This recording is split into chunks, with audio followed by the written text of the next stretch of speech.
Le ciel grondait encore quand Zeus la vit, et dans cet éclat de foudre suspendu, le pouvoir se souvint qu'il n'est rien sans le regard qui le contient. Bonsoir, je m'appelle Sébastien Ly et je vous souhaite la bienvenue sur les légendes de Monsieur Ly. Ce soir, je vais vous conter l'histoire de Zeus et Héra, celle d'un roi qui croyait pouvoir gouverner le monde et d'une reine qui lui rappela que même la lumière a besoin d'une forme pour exister. C'est une histoire de grandeur, de colère, de tendresse aussi. L'histoire d'un amour qui, à force de se déchirer, finit par inventer la paix. Elle commence là où le tonnerre s'essouffle, dans le silence d'après la guerre, quand les dieux eux-mêmes cherchent à comprendre ce qu'a coûté leur pouvoir. C'est ici, entre le ciel et la terre, que Zeus et Héra vont rejouer le plus ancien des gestes, celui de deux êtres qui tentent, malgré tout, de se rencontrer. En route.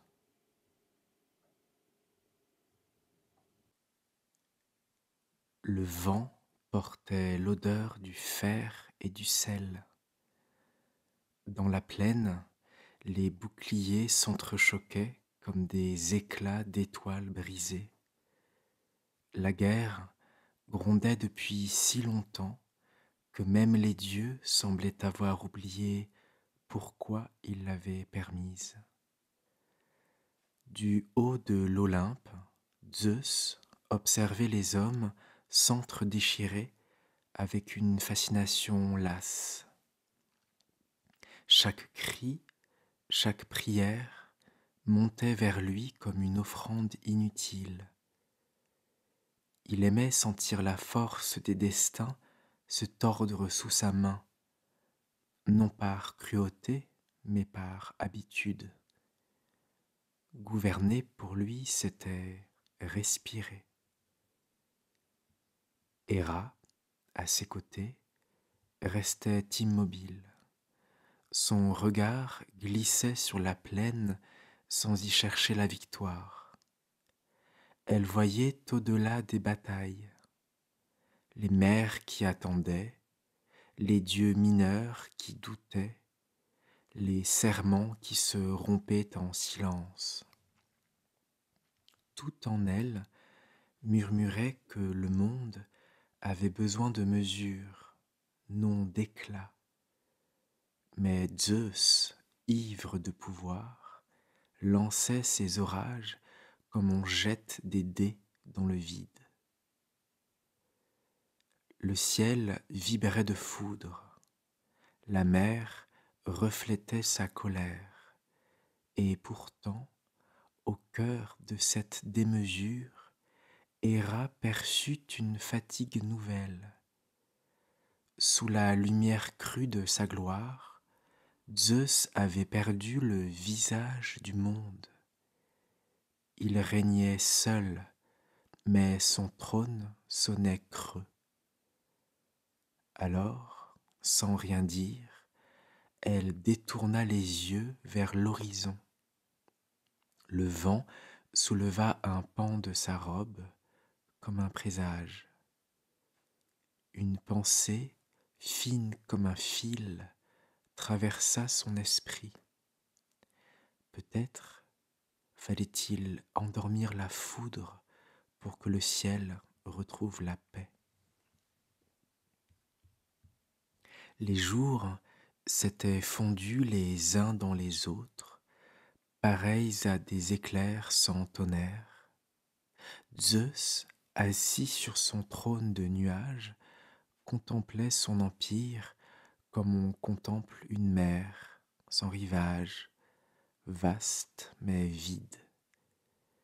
Ses conquêtes n'avaient plus de goût.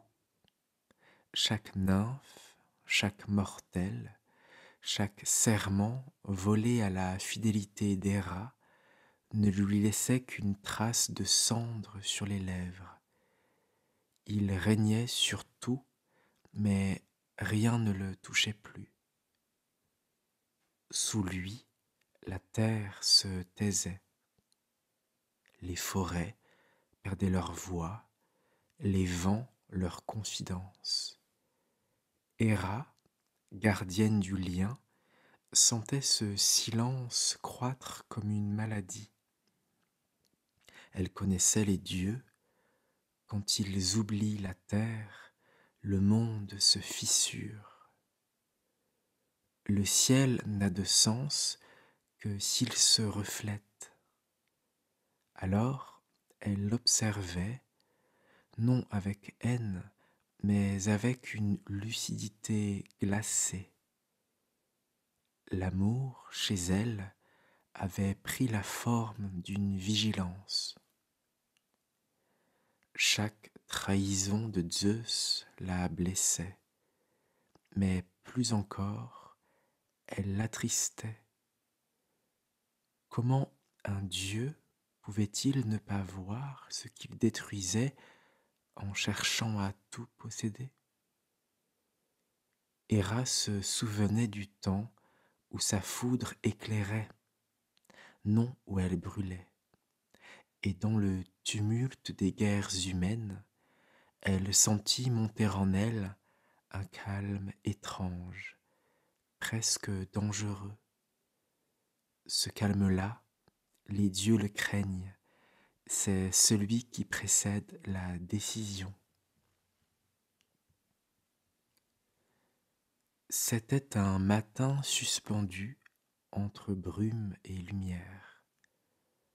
Le ciel, encore froissé par la nuit, s'ouvrait sur la mer comme un rideau d'argent.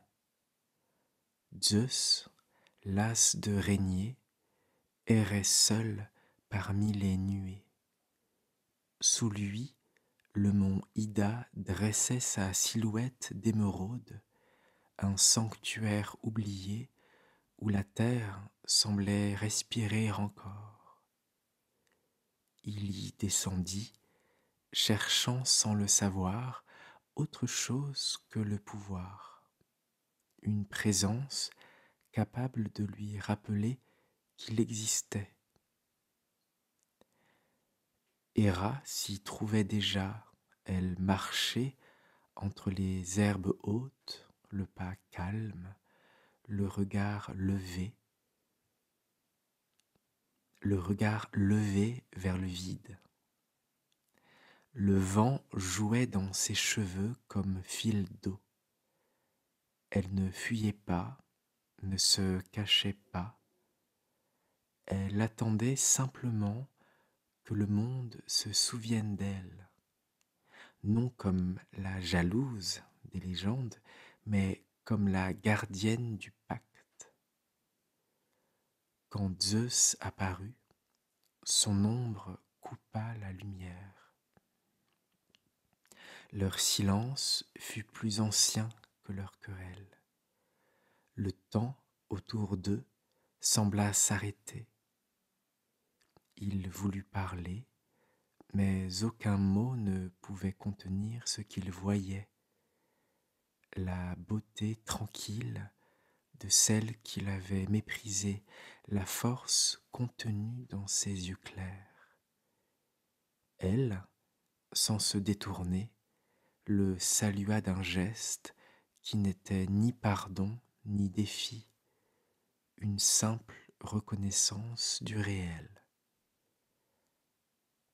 À cet instant, la foudre se fit humble, et pour la première fois depuis des siècles, le roi des dieux sentit qu'il avait un cœur. Le soir tomba sur le mont Ida comme une lente caresse. L'air sentait la résine, le miel et la pluie. De toutes parts, les dieux s'éveillèrent au murmure de leur retrouvaille. Les vents portèrent la nouvelle. le roi et la reine allaient partager la même coupe. Alors les nuages s'ouvrirent pour laisser place à un banquet suspendu entre ciel et terre, un festin d'or et de lumière. Zeus fit dresser une table aux 1000 reflets, et les astres eux-mêmes vinrent s'y poser comme des fruits éclatants. Les rivières montèrent vers le ciel pour y offrir leurs eaux claires. Héra, vêtue de blanc et d'ombre, s'assit à sa droite. Aucun mot ne fut prononcé. Il y avait dans ce silence une promesse plus forte que tout serment. Le dieu, les dieux regardaient, stupéfaits. La foudre semblait dompter, le monde réconcilié. Zeus leva sa coupe, et le ciel s'illumina d'un tonnerre doux, presque joyeux. Héra, elle, resta immobile, les mains posées sur la table du monde. Dans ses yeux se lisait non la soumission, mais la vigilance, une forme d'amour qui veille même au milieu des fêtes. Quand ils burent ensemble, la terre trembla d'aise, les mers s'apaisèrent, et dans les entrailles du monde, les mortels sentirent, sans le savoir, qu'un nouvel ordre venait de naître, celui où le chaos apprend à aimer sa propre mesure. Les jours passèrent, pleins d'éclat et de gloire. Le monde semblait respirer dans une harmonie nouvelle. Les mers se retiraient docilement, les vents obéissaient à la main de Zeus, les hommes priaient sans peur. Mais déjà, dans le regard du roi du ciel, une lueur d'impatience renaissait. La paix l'ennuyait. Le calme avait pour lui l'odeur du renoncement. Il se mit à errer dans l'éther, cherchant un éclat plus vif que la lumière. Les nuages devenaient trop étroits pour son orgueil. Chaque fois qu'il croisait un visage, divin ou mortel, il y voyait une promesse d'inconnu. Le désir chez Zeus n'était pas une passion, c'était un besoin de création, une manière de ne pas mourir d'immobilité. Mais ce feu, sans conscience, commençait à consumer le trône qu'il avait bâti. Héra, depuis l'Olympe, observait en silence. Elle reconnaissait les signes, les absences prolongées, les rires lointains, les bruits d'ailes dans la nuit. Pourtant, elle ne cria pas. Sa colère s'était muée en quelque chose de plus grave, une lucidité tranquille, presque douloureuse. Elle savait que l'amour du ciel ne peut être enfermé, qu'il lui faudrait trouver une autre voie pour le comprendre. Mais elle savait aussi que, sans mesure, la foudre finit toujours par se frapper elle-même. Alors, dans l'ombre de sa douleur, naquit une idée.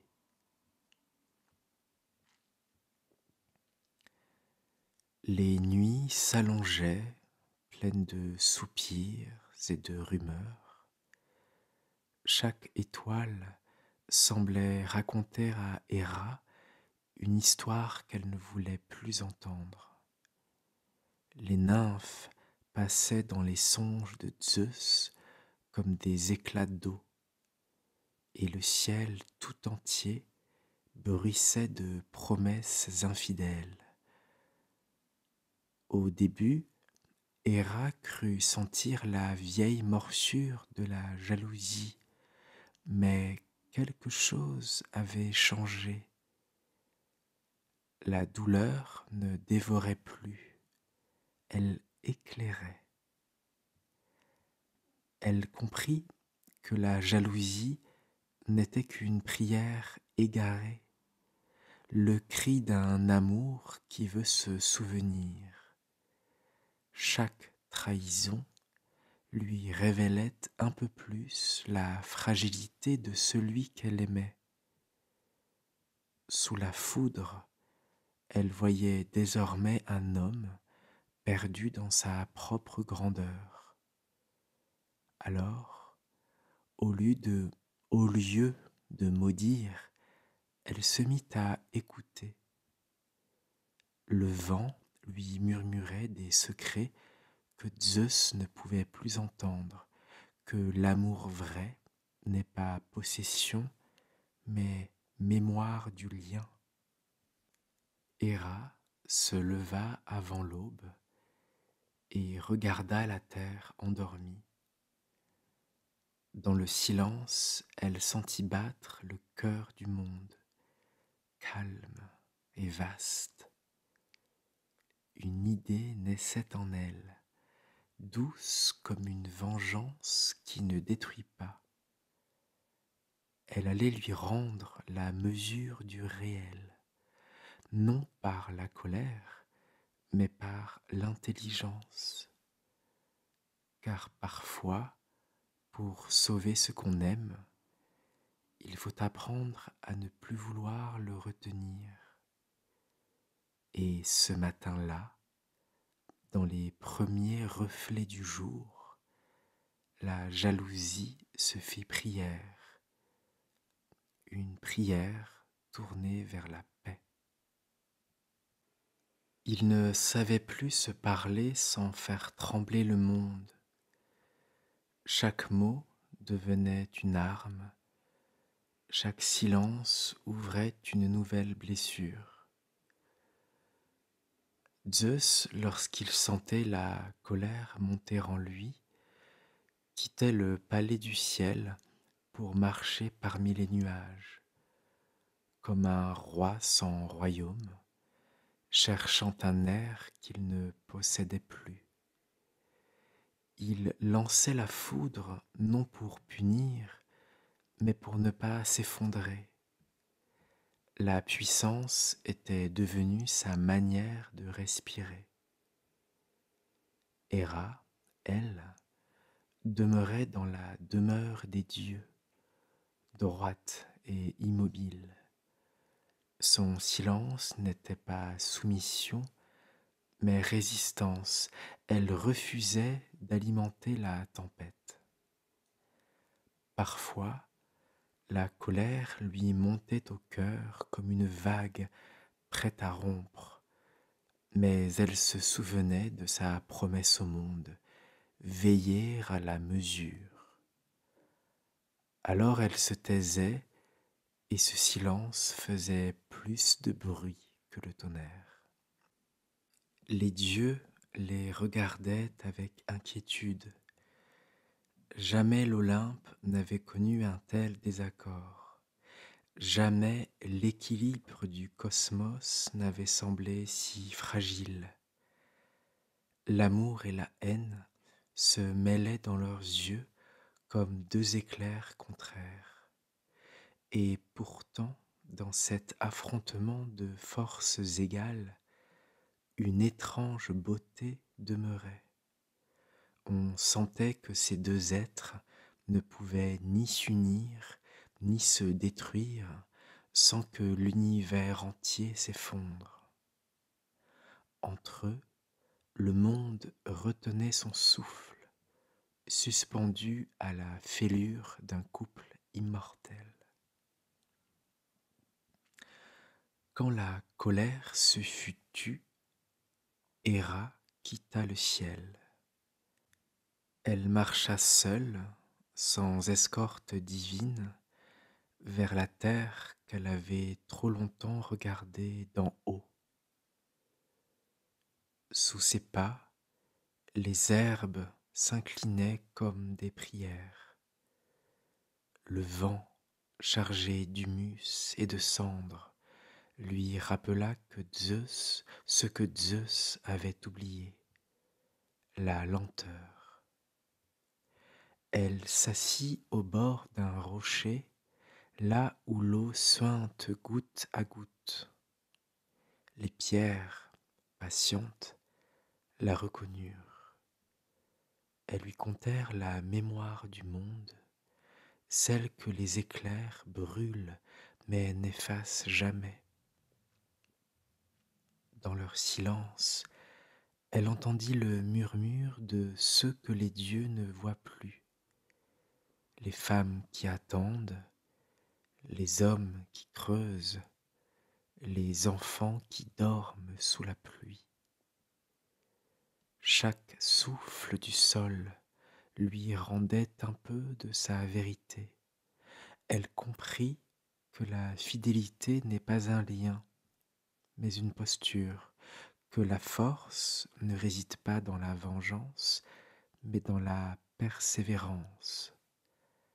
Elle se sentit redevenir élément, la pluie, la sève, la durée. Alors, au cœur de la terre, quelque chose se dressa en elle. Non la reine blessée, mais la gardienne du rythme. Héra releva la tête, lavée de toute amertume. Dans le reflet d'une flaque, elle vit le ciel si haut, si changeant, et murmura doucement: que la foudre apprenne la patience des pierres. Il ne restait plus que le vent. Les tempêtes s'étaient tues et le ciel, vaste et vide, semblait le fuir. Zeus, accoudé à la balustrade des nuages, observait la terre sans la comprendre. Ces éclairs, jadis si fiers, gisaient à ses pieds comme des armes rouillées. Il avait gouverné par la peur, aimé par l'instinct, créé sans mémoire. Autour de lui, les dieux s'étaient fait rares. Aucun chant, aucune offrande ne montait plus. Il voulut appeler Héra, mais son nom resta coincé dans sa gorge, lourd de tout ce qu'il n'avait jamais su dire. Alors il leva les yeux vers la voûte céleste, espérant y retrouver le reflet de son ancienne grandeur. Mais même la lumière, indifférente, se brisait sur ses propres doutes. Une fatigue nouvelle s'installa en lui, différente de celle des combats. C'était une lassitude de l'âme, une brûlure sans feu. Il songea à tout ce qu'il avait conquis, les cœurs, les royaumes, les vents, et sentit pour la première fois qu'il n'avait rien retenu. Sous son trône, le vide résonnait comme un reproche. Alors, dans un geste lent, Zeus ramassa un éclat de foudre. Il le fit tourner entre ses doigts, fasciné par sa froideur. Cette lumière jadis vivante ne réchauffait plus rien, et dans ce fragment, il crut voir le visage d'Héra, calme et lointain. Le roi du ciel comprit que la toute-puissance n'est qu'un désert quand personne ne la regarde. Une pluie fine tomba d'abord, presque timide. Zeus, debout sur les nuages, sentit son propre corps s'alourdir. Depuis combien de temps n'avait-il pas touché la terre? Sous lui, le mont Ida respirait lentement, comme une bête assoupie. Il se laissa glisser, laissant derrière lui la gloire pour un peu de silence. Les dieux observaient, interdits. Le roi du ciel descendait, non pour conquérir, mais pour comprendre. Ses pieds touchèrent enfin le sol. Il y eut un frisson, un écho profond dans la matière. Tout autour, la brume s'ouvrait comme un voile. Héra l'attendait. Elle ne parla pas. Son visage portait à la fois le reproche et la tendresse. Zeus la regarda longtemps et il put y lire le poids de tout ce que lui avait brisé. Il voulut dire pardon, mais les mots lui parurent trop humains. Alors, il étendit la main, simplement, et elle la prit. Entre leurs doigts, le tonnerre se fit doux. Une chaleur ancienne remonta du sol comme un souvenir de leur première union. La terre exhala un souffle de gratitude. Les arbres frémirent, les rivières s'élancèrent vers la mer. Ce n'était pas une réconciliation, non pas encore, juste la promesse d'un apaisement. Et le ciel, ce jour-là, connut pour la première fois la beauté de s'incliner. Quand leurs mains se rejoignirent, le ciel et la terre se suspendirent. Le souffle des montagnes s'immobilisa, les mers et les marées se figèrent.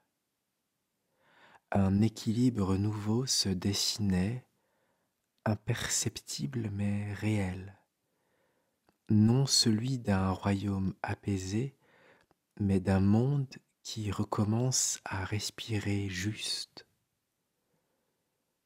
Zeus sentit dans la paume d'Héra une force qu'il ne connaissait pas, la force de durer. Ce n'était ni la gloire, ni la puissance, mais une forme de fidélité organique, celle qui relie les saisons aux racines, le jour au sommeil. Il comprit que régner n'est pas dominer, mais écouter la cadence des choses. Héra, quant à elle, perçut dans le regard de Zeus un tremblement nouveau. Sa lumière n'était plus une arme, mais une promesse. Elle vit dans ses yeux le souvenir du désordre et de la peur de le retrouver. Alors, sans le dire, elle lui offrit sa vigilance comme un guide. De cette rencontre silencieuse naquit une loi que nul dieu n'écrivit. Elle ne se grava pas sur la pierre, mais dans les battements du monde. Chaque pluie, chaque étreinte, chaque serrement humain en serait l'écho. Les mortels, sans savoir pourquoi, commencèrent à s'aimer plus doucement, comme si quelque chose au-dessus d'eux avait enfin trouvé sa mesure.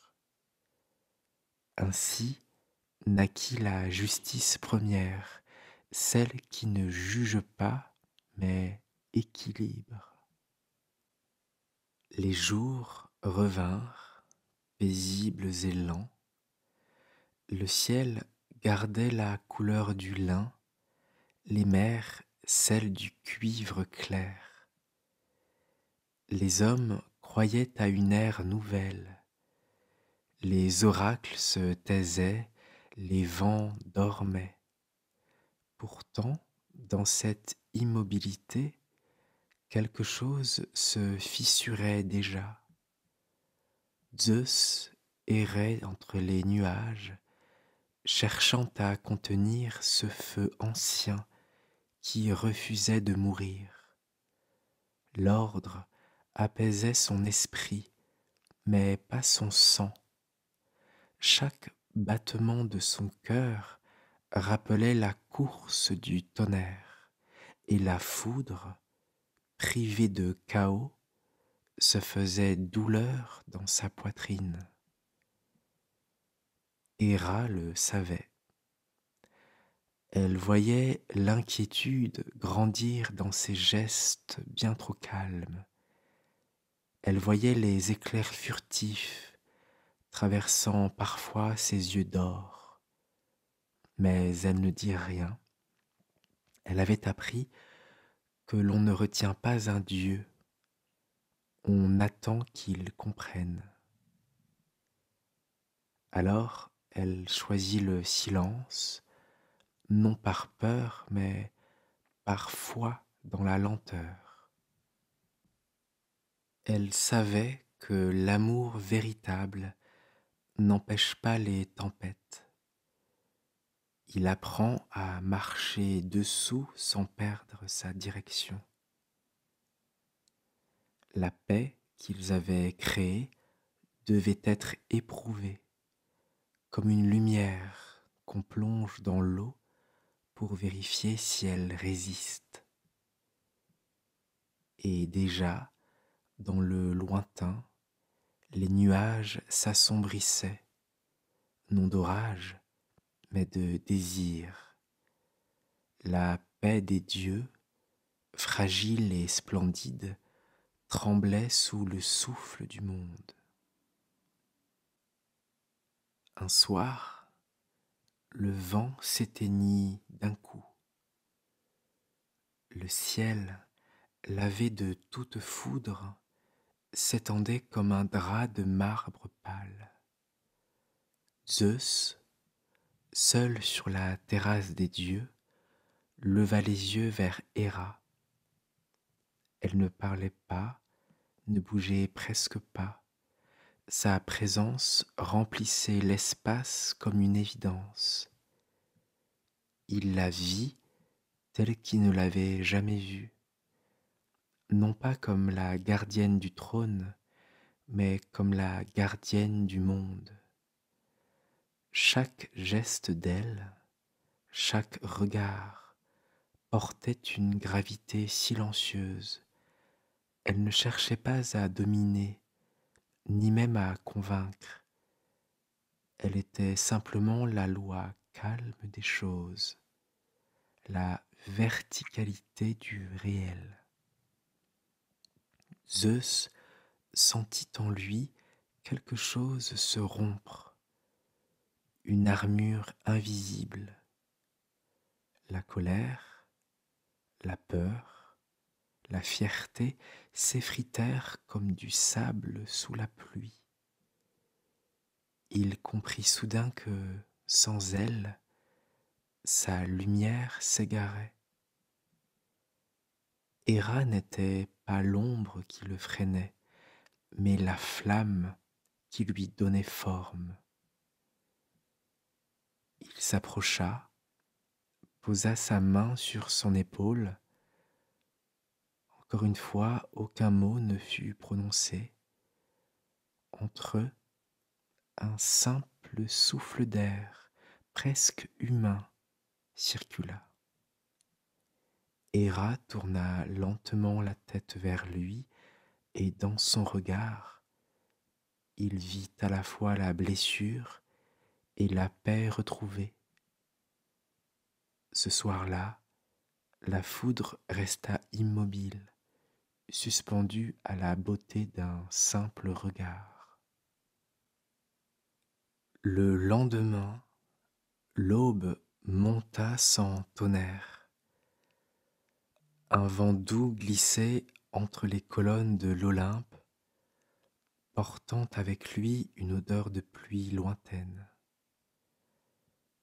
Héra se leva avant tous les dieux et s'approcha du bord du ciel.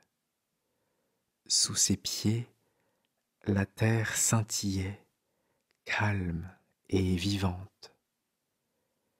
Elle respira profondément. L'air n'avait plus le goût de la vigilance. Pour la première fois depuis des siècles, elle leva les yeux sans crainte. Le ciel ne lui parut plus hostile. Il était vaste, mouvant, imprévisible, et c'était bien ainsi. La foudre qui jadis la blessait lui sembla soudain comme un langage, comme une manière qu'avait le monde de se rappeler à lui-même. Elle comprit que la fidélité ne consiste pas à retenir, mais à accompagner le changement sans se perdre. Aimer un Dieu, c'est aimer la part du vent en lui. Elle n'espérait plus la constance de Zeus, elle espérait sa clarté. Alors, dans le grand silence du matin, Héra étendit les bras. Le vent joua dans ses cheveux et le soleil, timide, fit briller les perles de sa robe comme des éclats d'écume. Tout en elle vibrait d'un apaisement nouveau. Non la fin du combat, mais la paix de celle qui a compris le sens de sa force. Et le ciel, ce jour-là, sembla lui rendre son visage. Les jours qui suivirent furent d'une clarté neuve, ni tempête, ni oracle, ni cri, seulement un silence profond traversé par la lumière. Zeus et Héra marchaient côte à côte et chaque pas semblait redessiner la forme du ciel. Les ombres se rejoignaient sur la pierre blanche comme deux branches d'un même arbre. Ils décidèrent de rebâtir leur demeure, non comme un palais, mais comme un centre. Chaque colonne serait une saison, chaque marche une mémoire. Héra veilla à la mesure des hauteurs. Zeus traça l'élan des voûtes. Ainsi naquit le nouveau trône d'Olympe, une architecture de souffle et de pierre, où la foudre pouvait s'asseoir sans brûler. Les dieux vinrent contempler l'édifice. Ils y virent un mystère, la puissance devenue sérénité, Zeus n'imposait plus, il rayonnait. Héra ne retenait plus, elle contenait. Leurs forces contraires s'étaient fondues en une seule verticalité, une alliance que ni le temps ni l'orgueil ne pouvaient rompre. Ce jour-là, le monde sentit son axe se stabiliser, les mers reprirent leur rythme, les vents leur direction, les astres leur danse. Et dans le regard des mortels, une paix nouvelle s'alluma, celle qu'on éprouve lorsqu'on comprend que même les dieux peuvent apprendre à cohabiter. Le trône d'Olympe devint alors non un symbole de pouvoir, mais le rappel que l'harmonie se bâtit à deux, entre la foudre et la couronne. Quand le trône fut achevé, un frémissement parcourut la terre. Les hommes, sans savoir pourquoi, levèrent les yeux vers le ciel.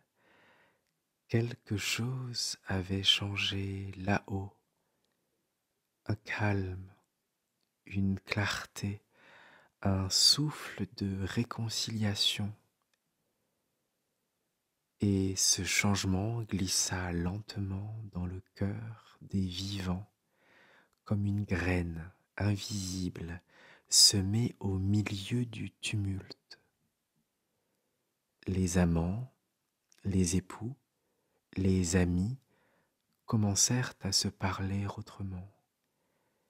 Ils apprirent que la tendresse n'est pas faiblesse, que l'autorité peut se dire dans la douceur.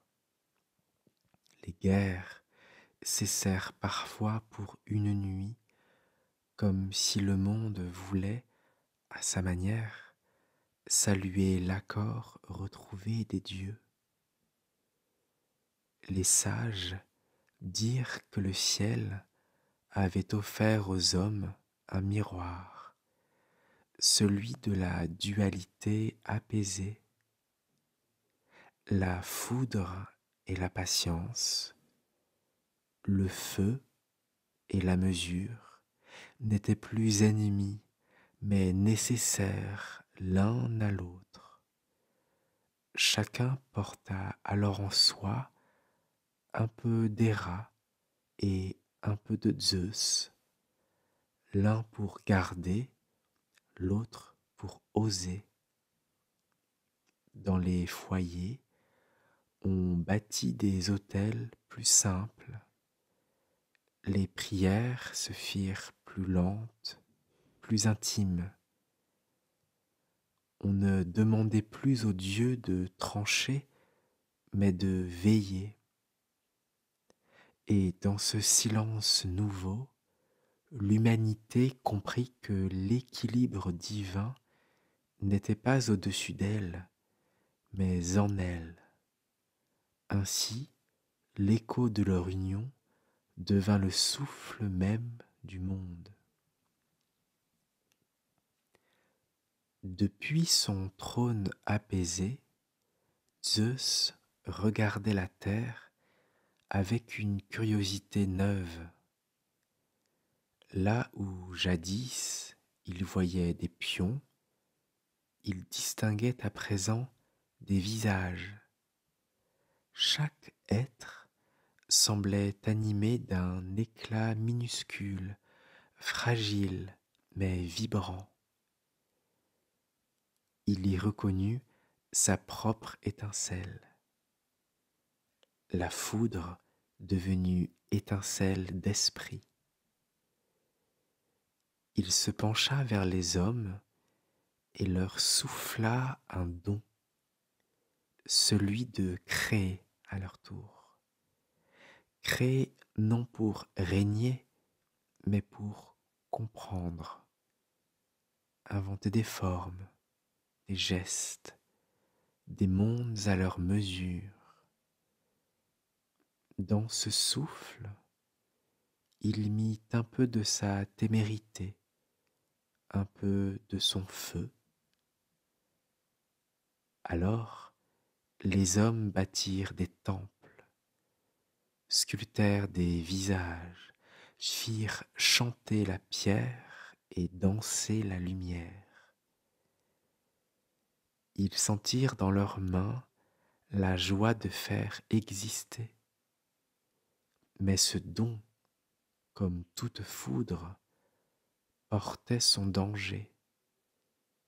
Créer, c'est aussi risquer de détruire. Zeus les observa longtemps, ému par leur maladresse. Il savait que sa propre leçon leur serait difficile. On ne crée jamais sans brûlure. Pourtant, dans leurs yeux, il voyait l'écho de sa propre quête, ce besoin d'élargir le monde sans le posséder.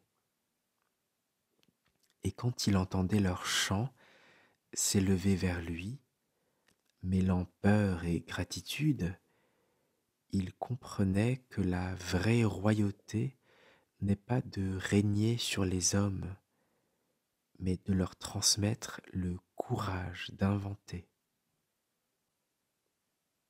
Tandis que Zeus offrait aux hommes la flamme du geste, Héra, silencieuse, marchait parmi les songes des femmes. Elle se glissait dans leur sommeil comme une brise tiède, y déposant un souvenir ancien, celui de la continuité. Elle leur apprit la patience du tissage. Chaque fil, chaque attente, chaque parole tenue devenait acte de création. Elle leur rappela que l'amour véritable ne se mesure pas à l'éclat, mais à la durée, que tenir, parfois, c'est transformer. Sous son regard, les femmes reprirent la charge du monde discret. Elles veillaient sur les naissances, sur la mémoire des foyers, sur les silences où se refait la paix.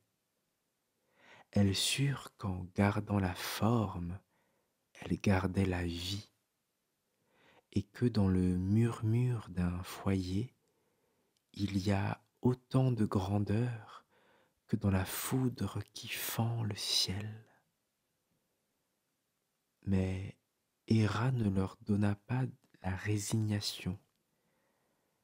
Elle leur transmit la souveraineté du regard.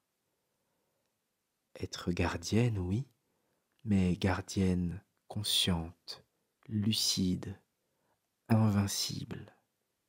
Elle leur offrit la dignité d'être le centre autour duquel tourne la lumière. Ainsi, à travers chaque femme, la déesse prolongea sa présence, non par le culte, mais par le geste quotidien, par la fidélité qui relie l'invisible au réel, et le monde, grâce à elle, apprit à durer sans s'éteindre. Depuis lors, le monde respire entre deux forces. L'une monte, ardente, avide de lumière, c'est l'héritage de Zeus. L'autre descend et englobe, paisible nourricière, c'est la trace d'Héra. Entre ces deux souffles, la vie trouve son battement juste. Le feu pousse les hommes à s'élever, à chercher l'infini. Il les guide vers les sommets, les étoiles, les rêves parfois trop grands. Mais sans l'autre souffle, ils se consumeraient dans leur élan. Alors vient la voix d'Héra, basse et continue, leur rappelant que la beauté n'a de sens que si elle s'enracine. Le monde, désormais, est tissé de cette alternance. Chaque matin porte le désir du ciel, chaque soir la sagesse de la terre. Même les mers suivent ce double mouvement, montant vers les nuages pour mieux redescendre vers les racines. Et dans ce va-et-vient éternel, les dieux eux-mêmes trouvèrent la paix. Zeus, dans la foudre, gardait un instant de douceur. Héra, dans la patience, laissait filtrer une étincelle d'audace. L'un sans l'autre, et le cosmos se défait. Ensemble, ils maintiennent vivant le souffle du monde, l'élan et le repos, le jour et la nuit, la parole et le silence. Le soir tomba lentement sur l'Olympe. Les nuages s'étiraient comme des drapeaux tièdes au-dessus du monde. Assise sur une terrasse de marbre, Héra regardait le ciel s'assombrir. Un éclair fendit soudain la brume, pur, silencieux, presque tendre. Autrefois, elle aurait tressailli, mais cette fois, elle sourit. Elle se souvint de tout, des colères comme des trahisons et les serments rompus. Tout cela paraissait pourtant si lointain, comme des tempêtes d'un autre âge. Zeus dormait non loin, son souffle mêlé à celui du vent. Le tonnerre n'était plus menace, mais respiration. Dans cette lumière qui s'éteignait, Héra sentit le poids du temps s'alléger. Elle comprit que rien n'est jamais gagné, que l'amour, même divin, n'est pas une paix mais un mouvement. Ce qui compte, ce n'est pas de dompter la foudre, mais d'apprendre à la regarder sans crainte. Et dans cette acceptation, quelque chose en elle se délia, une liberté douce, sans orgueil ni amertume. L'éclair mourut au loin, avalé par la nuit. Héra resta là, immobile, baignée d'ombre et de calme. Elle pensa que, peut-être, aimer un Dieu, c'est savoir qu'il ne t'appartient jamais totalement, mais que parfois, il éclaire ton visage avant de disparaître. Alors, dans un souffle, elle ferma les yeux et le monde sembla retenir son battement. Au matin, l'Olympe s'éveilla dans une lumière pâle. Le tonnerre s'était tu, les vents s'étaient apaisés et une paix étrange flottait dans l'air, légère comme un souvenir. Les dieux sortirent de leur demeure, curieux, prudents. Ils virent Zeus et Héra, assis côte à côte, sans faste ni éclat, Leur silence valait un serment. Il y avait dans cette image quelque chose d'intouchable. Zeus, jadis rugissant, semblait écouter le monde. Héra, jadis rigide, laissait la lumière passer entre ses doigts. Leur présence formait un cercle, une respiration, et dans ce cercle, chaque divinité sentait sa propre place. Athéna abaissa son bouclier, Apollon retint sa flèche, même Arès suspendit un instant sa soif de combat. Ils comprirent que la royauté ne vient pas du sceptre, mais de la capacité à contenir la foudre sans s'y brûler, que le pouvoir véritable n'est pas domination, mais accord. Alors les dieux se turent, le cœur plein d'une reconnaissance muette. Certains dirent plus tard que ce jour-là, l'Olympe cessa d'être un trône pour devenir un équilibre. La foudre et la couronne avaient enfin trouvé leur centre, et dans ce silence d'or, même le soleil sembla s'incliner un peu plus bas, comme pour saluer deux dieux devenus humains, par la mesure, par l'écoute, par la paix. Quand la nuit revint, le ciel ne lança plus aucun éclair, ni foudre, ni cri, seulement une clarté comme suspendue. Les étoiles s'ouvrirent comme des yeux apaisés, et du ventre des nuages, la pluie commença doucement à tomber. Elle ne grondait pas, elle se contentait de murmurer. Chaque goutte portait un éclat de leur histoire, un fragment de colère, un éclat d'amour, tout cela désormais fondu dans une seule et même transparence.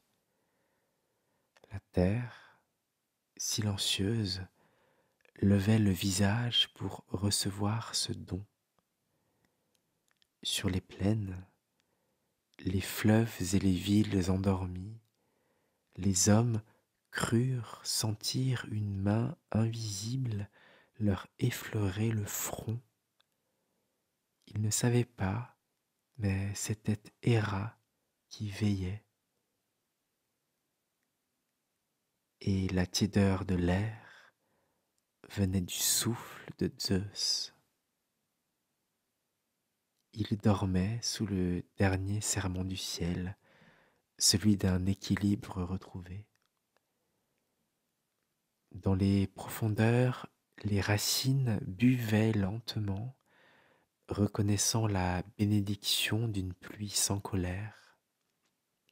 Les pierres, les feuilles, les bêtes se souvenaient du tumulte ancien, mais cette fois-ci sans peur.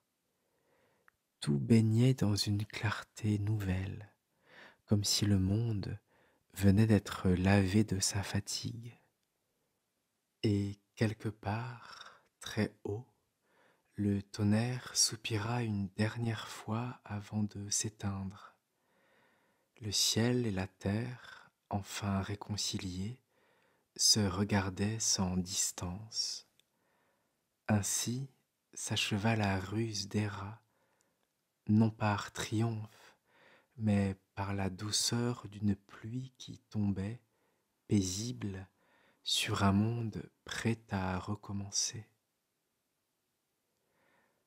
On dit que Zeus donna l'audace et Héra la mémoire, comme si le monde devait se partager entre le feu et le fil.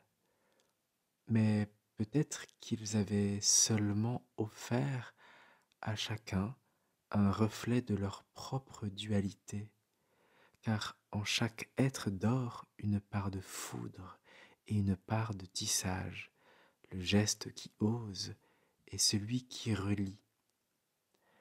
Quand ces deux élans se reconnaissent enfin, l'un dans l'autre, alors l'ordre des dieux n'a plus d'importance. Ce ne sont plus des rôles, mais des souffles. Et peut-être que c'est cela, la vraie paix de l'Olympe, quand le masculin et le féminin cessent d'être des territoires et deviennent des respirations.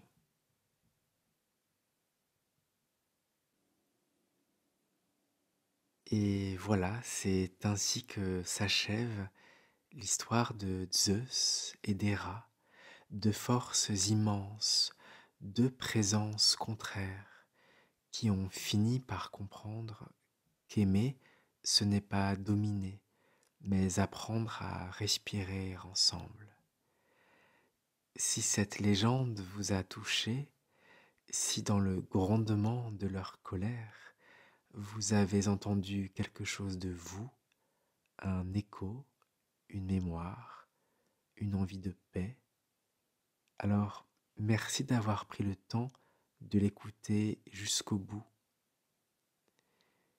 Chaque semaine, ici, on voyage ensemble à travers ces mythes qui nous viennent de loin mais qui toujours nous parlent et nous ressemblent, ces histoires anciennes où se cachent nos émotions les plus présentes. Merci pour votre écoute, pour vos partages, pour vos likes, pour vos mots qui continuent à faire vivre cette aventure et à faire connaître cette chaîne. Si cette histoire vous a parlé, vous pouvez donc, à votre tour, la laisser voyager en l'envoyant à quelqu'un qui en a peut-être besoin ce soir, besoin de se souvenir que même la foudre peut apprendre la douceur.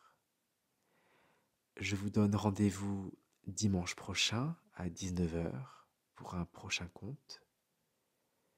D'ici là, prenez soin de vous. Je vous dis à bientôt.